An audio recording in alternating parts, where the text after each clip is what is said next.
tem duas pautas do governo que devem tramitar neste ano no Congresso, que é a reforma tributária e a reforma administrativa. Ontem, o presidente da Câmara, Rodrigo Maia, disse que as duas podem tramitar juntas no Congresso e a ideia do governo também querer aí mandar os dois projetos, né, para o Congresso juntos. Tem outra matéria para a gente acompanhar e depois a gente comentar. Ao sair de casa, o presidente deu tom de urgência com que pretende tratar a reforma administrativa. Pretendo encaminhar o mais rápido possível. Para diminuir o peso dos novos servidores sobre as contas públicas, a proposta prevê o fim da estabilidade da maioria das carreiras e possibilidade de contratação temporária. O projeto foi entregue pela equipe econômica a Jair Bolsonaro e vai passar pela nova cozinha palaciana, agora toda militar, com a posse do general Braga Neto na Casa Civil. Ele será uma espécie de gerente do governo, com poder para cobrar os colegas. O antecessor, Onyx Lorenzoni, assumiu o Ministério da Cidadania, com a missão de reforçar a área social. Durante a cerimônia, o presidente pediu mais diálogo entre os poderes, de olho na pauta do Congresso. Basta apenas o entendimento entre nós. Basta apenas que conversemos cada vez mais e, na prática, venhamos a apresentar propostas que possam realmente nos colocar num lugar de destaque que nós merecemos no mundo. Além das mudanças na administração pública, o governo quer priorizar a simplificação da cobrança de tributos. Apesar dos estudos da equipe econômica, ninguém aqui no Planalto fala em aumento de impostos. São duas reformas tributárias no Congresso, uma no Senado e outra na Câmara, que devem ser unificadas. As sugestões do governo serão encaminhadas em breve.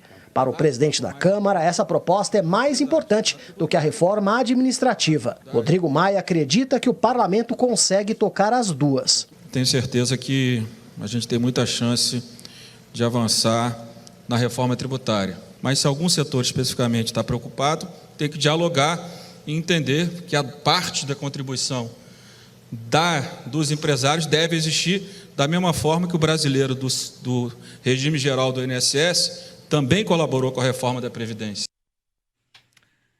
Rose, agora a grande questão, né, é como vai ser a tramitação desses projetos no Congresso, principalmente pensando, né, lembrando da reforma da Previdência, quando o Congresso acabou encabeçando a reforma, tocando a reforma.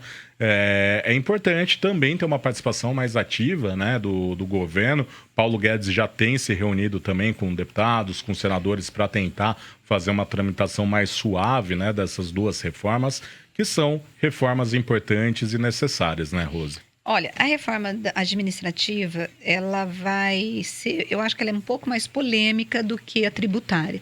A tributária é uma reforma que está todo mundo querendo, vai ter uma disputa entre os setores econômicos, mas no final vai acabar tendo um acordo e vai ser aprovada com imposto único, redução, vai ter um debate com governadores sobre ICMS, receita e tal, mas eu creio que vai ter um acordo porque é uma demanda muito antiga no país e os próprios empresários têm solicitado essa desburocratização e também a redução de impostos. Não sei se vai ter redução de impostos. O que a gente vai poder ter é uma mudança aí de tipos de cobrança, como a gente entrevistou aqui o deputado na semana passada, e ele explicou essa reforma da tributária. Então, existe uma decisão em voltar à reforma tributária e uma necessidade justamente para poder destravar a economia. Então, eu acho que essa vai ter debate, mas menos polêmico. Já a reforma administrativa, ela é uma reforma que essa sim vai ter gás de pimenta, vai ter quebra-quebra, vai ter tudo isso na Câmara. Por quê? Porque vai trabalhar com direitos, vai mexer com direitos, mesmo que esses direitos eles sejam para quem for prestar concurso para o futuro, os servidores públicos vão trabalhar contra essa reforma administrativa, porque essa reforma ela prevê um prazo maior para você conseguir ascender na carreira, o tempo de estabilidade também será maior. Então, você está criando uma série de regras que são corretas, do meu ponto de vista, para poder deixar o serviço público mais parecido com a iniciativa privada. E isso tira direitos, mas não de quem está. Então, é isso que o presidente tem colocado. Olha, não vai mudar nada para quem está, mas para quem for entrar no serviço público, as regras serão outras. Então, eu acho que nesse caso, Marcos, vai ser sim uma queda de braço imensa. E o próprio Bolsonaro, ele vai mandar o projeto, mas há 2 semanas ele chegou até a pensar em não mandar por causa do desgaste que isso vai promover para qualquer político que fizer essa reforma. Então, assim, vai ser bem complicado, vai ser uma questão. E por que precisa ser rápido? Porque tem que ser no primeiro semestre, Exato. porque nós vamos ter eleição e no segundo semestre você não encontra deputados lá para poder votar. Por outro lado, Marcos, eu acho que o protagonismo da Câmara vai continuar. O Rodrigo Maia vai ser esse cara da reforma e ele está chamando para ele esse protagonismo, porque a reforma da Previdência não foi um protagonismo do governo federal, apesar de ser um projeto do governo federal, mas foi um protagonismo da Câmara e ele vai estar chamando para ele. Inclusive, você vai chamar Não, a gente fala depois da questão da jornalista, ou o quê? Não é da jornalista, não. É que eu estou falando do Rodrigo Maia, dessa queda de braço. Inclusive, está tendo uma polêmica muito grande no Congresso, na Câmara, que são a história das emendas impositivas, em que os deputados mudaram o orçamento e eles decidiram pegar lá 30 bilhões do orçamento e eles que definem onde vai ser aplicado. Só que eles fizeram uma mudança mais radical ainda, que são eles que vão liberar a emenda. Ou seja, eles vão dizer para o Executivo quando é que o Executivo tem que pagar essa emenda. Que é um negócio completamente esdrúxulo, porque quem tem que decidir... Né? Exatamente. Quem tem que decidir quando liberar as emendas é o Executivo. A execução do orçamento é de responsabilidade do Executivo, só que houve essa mudança. Aí, há 2 semanas, esse debate está acontecendo em Brasília, houve um acordo costurado com o Congresso e com os ministros de deixar do jeito que está. Só que aí o relator e o líder de governo falou, gente, não vai dar, isso vai engessar o governo e pode, inclusive, cair numa improbidade administrativa.